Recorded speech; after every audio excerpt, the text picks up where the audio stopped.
Wabi Sabi is often described as the beauty of imperfection. But that description leaves something out.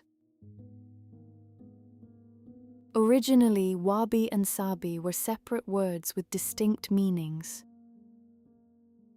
They point to two different ways of experiencing beauty.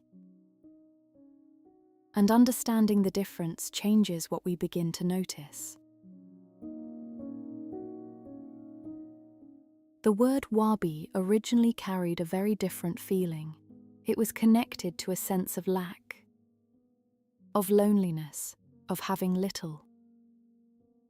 But over time, this meaning began to shift. What was once seen as having less began to feel like enough. Like solitude, it was not always seen as positive, but gradually it came to offer something more.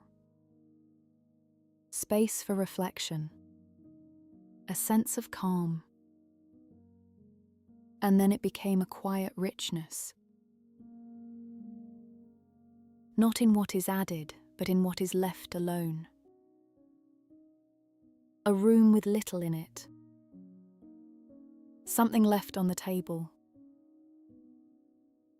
A trace of use barely noticed. Choosing simplicity, not as a limitation, but as a kind of freedom. Not relying on wealth or status or display, but finding value in what is already here.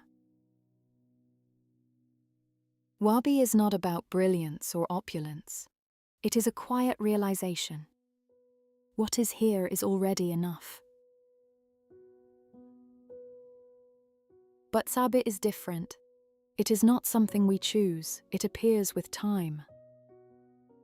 The word originally carried a sense of desolation. A place, quiet and untouched, one that has grown still over time. But gradually this feeling began to soften. What was once seen as emptiness became something more gentle. A kind of beauty that only time can create. A surface slowly fading.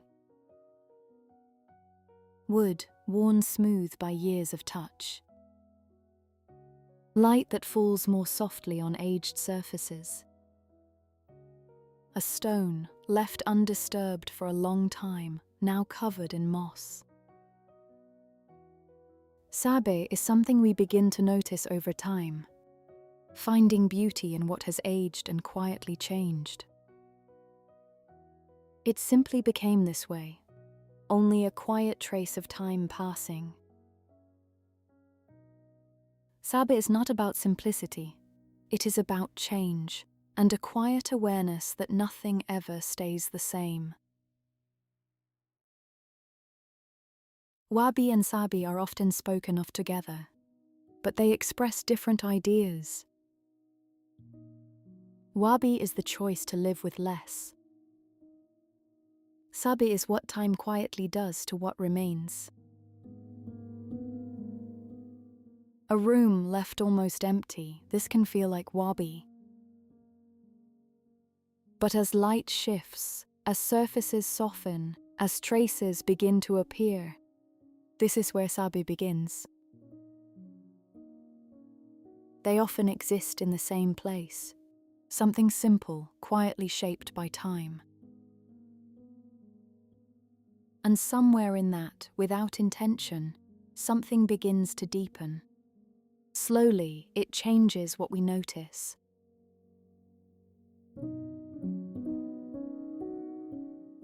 And perhaps it is not really about what we see, but how we relate to what does not stay. And in that, there is a quiet understanding that things do not need to stay unchanged to be complete. A leaf just before it falls. A surface worn by time.